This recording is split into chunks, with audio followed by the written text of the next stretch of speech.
mga tao. Hanggang tuhiro pero paulit-ulit nyo pa rin na kinakabisado. Tama ang kwento dahil mabait sa una, ayan kalaban mo sa dulo.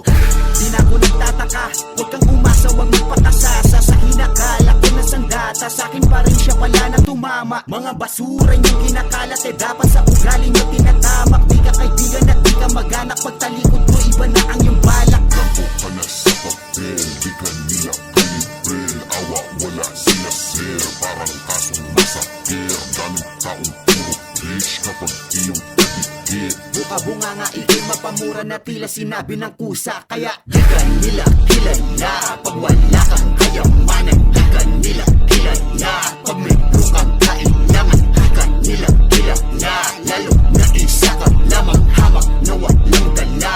Ika'y pinagtatawanan. Di ka nila kilala pag wala kang kayamanan. Di ka nila kilala pag meron kang kailangan. Di ka nila kilala lalo na isa ka lamang hamak na walang dala.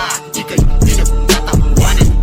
Putang ina, aasahan ko ay sino pa ba? Dala-dala ko palagi ang aking sarili kahit saan man ako magpunta. Wala mang nagtatanong, ako'y sumasagot kahit napabulong para ipangyamot sa mga tao na bigla nabubulok. Kasi ang gusto lang, ako ay lumubog. Pero di mo na kailangan pang iparamdam yung mga ganyan sa aking ramdam. Kung alam mo na din ang pakiramdam, kung ako'y kakalabanin, dumaan ang padabog. Nung ako ay kumalabog, lahat sila ay nangatog. Nung ako na ang kumatok, hindi mapigil ang lakas na kahit sino mang umasama. Kasi pipiliting abutin na tuktok.